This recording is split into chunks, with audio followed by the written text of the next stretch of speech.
কোরআন কোনো অবস্থাতেই বাংলায় উচ্চারণওয়ালা কোরআন শরীফ আপনাদেরকে না কেনার জন্য আমি অনুরোধ করব। যারা কোরআন শরীফ পড়তে পারেন না, বাংলা উচ্চারণে কোরআন শরীফ পাওয়া যায় বাজারে, তারা এটা কেনেন। আপনাকে বুঝতে হবে এটা আরবি ভাষা, এটা ইংরেজি নয়, ফার্সি নয়, উর্দু নয়, নাগরি নয়, হিন্দি নয়, রোমান নয়, ইটালিয়ান নয়, ফ্রান্স নয়, এটা আরবি। এটা কি আরবি? এর প্রত্যেকটা অক্ষরের আলাদা আলাদা প্রোনাউন্সিয়েশন আছে, তাজবিদ আছে, উচ্চারণ পদ্ধতি, মাখরাজ উচ্চারণ পদ্ধতি আলাদা।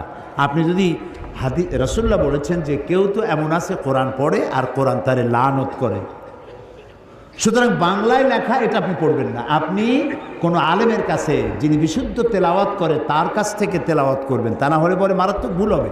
কি ভুল হবে? যেমন দেখেন আরবিতে জাল, জিম, ঝা, জ, এই কতগুলি অক্ষর আছে। এর উচ্চারণ কি দিয়ে করবেন?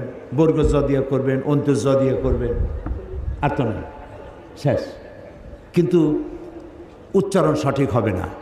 তোয়া, জোয়া, আইন, অফ, এর উচ্চারণ আপনি কিভাবে করবেন? ছোট কাপের উচ্চারণ না হয় একটা ক দিলেন, বড় কাপের উচ্চারণ যদি 50টা ক এক জায়গায় লাগান, তো আপনি কক কক করতে করতে তো মুরগির মতো খালি থাকবে, উচ্চারণ তো হবে না। কুল মানে হচ্ছে বলো, আর কুল মানে খাও।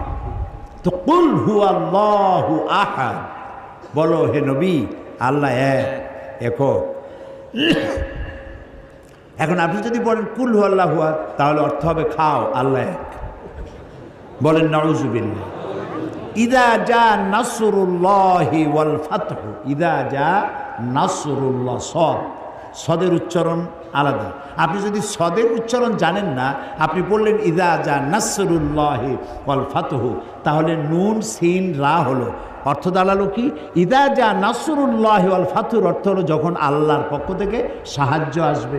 আর ইজাজা নাসরুল্লাহি ওয়াল ফাতহু যদি বলেন, তার অর্থ দাঁড়াবে আল্লাহর পক্ষ থেকে যখন শকুন আসবে।